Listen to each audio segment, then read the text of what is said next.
Hey YouTube, this is Kevin Boland of Boland Small Engine, and in the past I've come off a little mean towards these TroyBuilt weed eaters as well as your Poland Featherlite brands, and I just want to give you guys an example as to why I despise these weed eaters so much.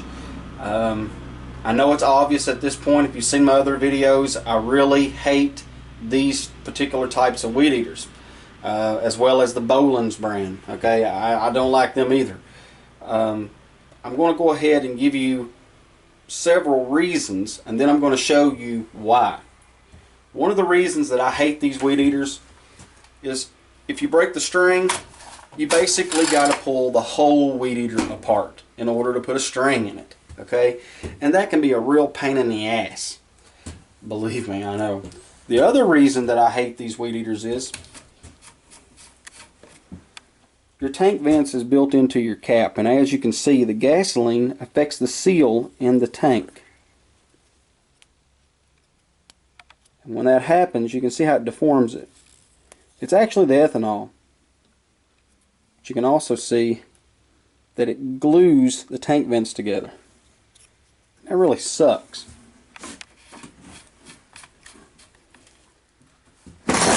Also,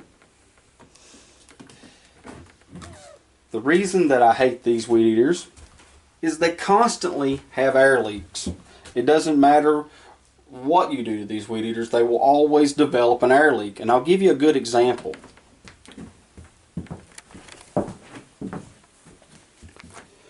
What I'm going to do is I'm going to use the pressure tester that you've seen in prior videos, and I'm going to start pumping this up. You're going to see that there are bubbles that will come right from behind this gasket here. So I'm just going to go ahead and put it on the pressure setting, start pumping, and I'm going to show you guys the bubbles. Just watch. See the bubbles? You can see it actually squirting the water and soap mixture up at me.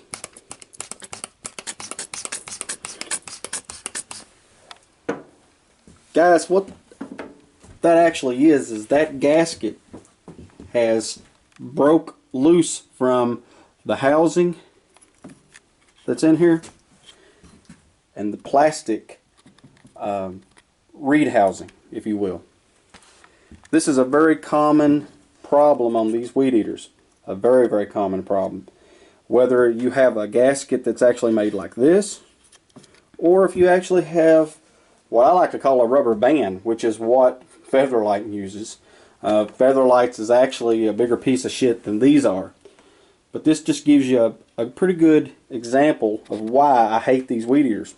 Also, the reason is when you get somebody that's persistent enough that they want to fix one of these pieces of shit, they don't truly realize, because they gave $169 and they've had it for a year or two, just how much money is going to have to be put back in this weed eater when you run into some additional problems that I'm going to show you. Okay, at this point I'm going to go ahead and undo the pressure tester from, of course, the adapter on the weed eater. I'm going to use this pressure tester to pressure test the carburetor.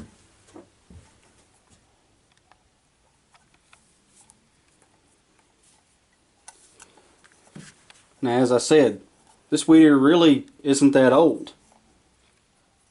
I think the guy said he had it for 4 or 5 years, but he rarely ever used it.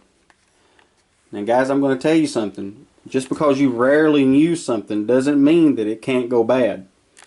When you leave a weed eater exposed to old fuel, your seals will deteriorate, your carburetors will deteriorate, fuel lines, which I'll be able to show you here in just a little bit, will deteriorate, even to your primer, which in his case, I reckon he told me that he had replaced this recently.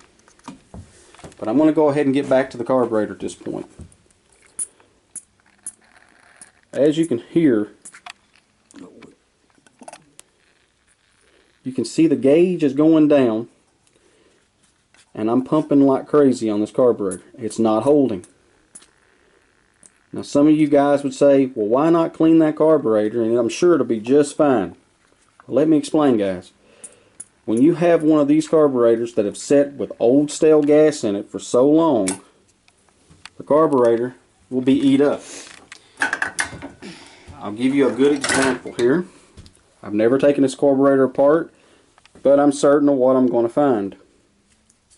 There'll probably be some kind of gunk or nasty crap on the inside under these diaphragms. Let's just have a look and see.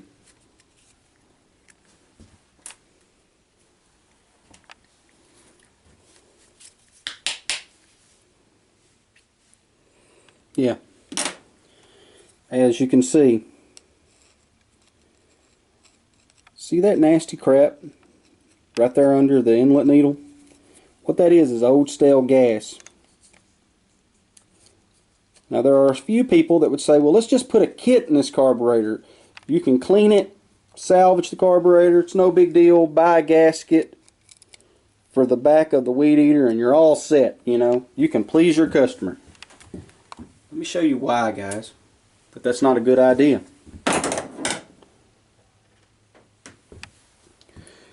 When you have an inlet needle, as you can see like this one, and this has clearly been eat up, there's no tip on the end of it anymore. But when you have an inlet needle that looks like this, and you have a seat that looks like that, there is no salvaging it.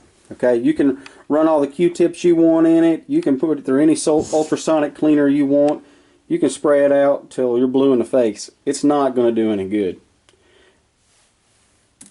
I can assure you of that. But anyway, I've pretty well explained the carburetor situation to you. What I want to do at this point is take you back to the weed eater and show you a few more examples of why I hate these weed eaters. He had said that he had had this in a shop in Liberty. And what happens over time is the little plastic tie-on lines that come on these will just rot away. Well, shops will put on tie-on lines, and there's certainly nothing wrong with that. You can put tie-on lines in some of these and they'll last for a year or two, you know, and that pleases your customer. But what happens over time is the gasoline will even affect the tie-on. As you can see, I can pull this in and out of this very easily. Let me put a little light down there to make it a little better to see. And as you can see, the gasoline will affect those tie-on lines. You can see how effortless that is to pull in and out. Same here. And the tanks will leak. Well, the customer is going to look at these lines and say, well, these lines aren't dry rotted. There's nothing wrong with them. Why is my tank leaking? And they don't realize that these tie-on lines will actually shrink over time because of the ethanol.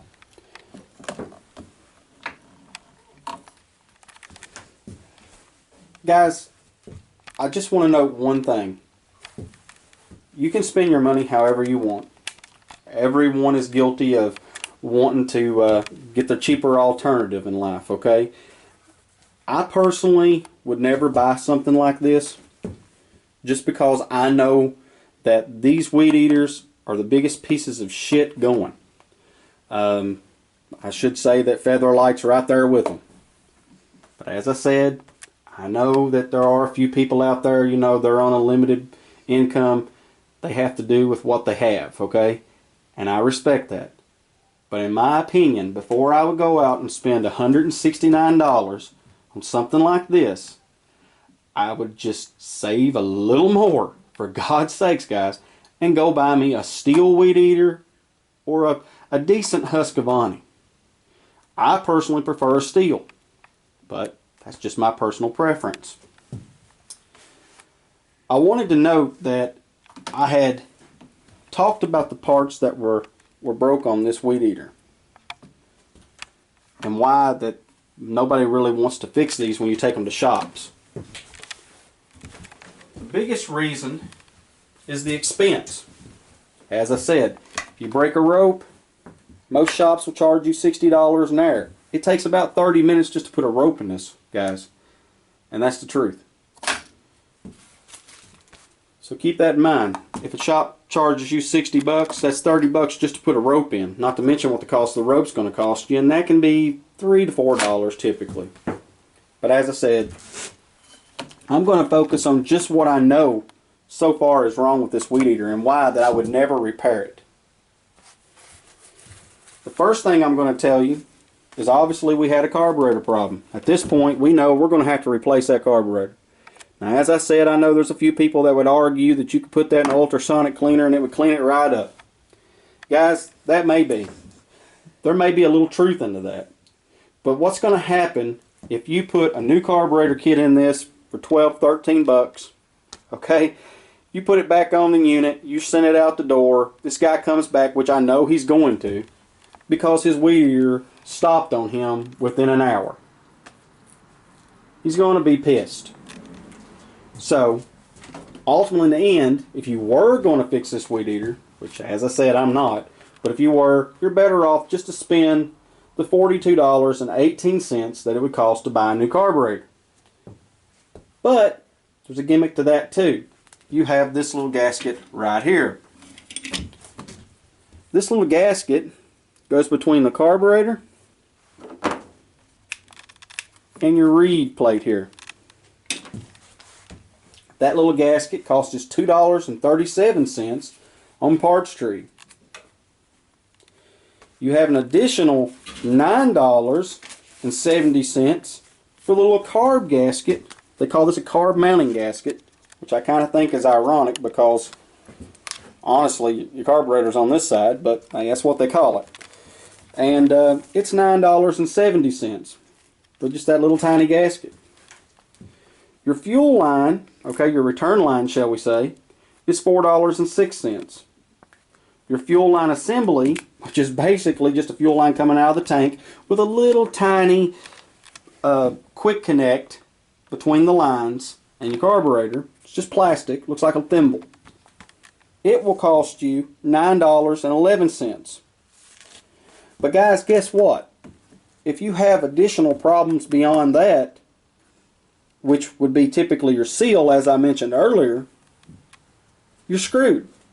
You cannot buy the seal for these weed eaters. They want to sell you an assembly. When you look it up on Parts Tree, they want to sell you an assembly. But, as things so often are, when you look up the part number for the seal assembly, it's no longer available. So you could put all this money in this weed eater and still not fix it and piss off a customer. That's why I personally don't like working on these weed eaters.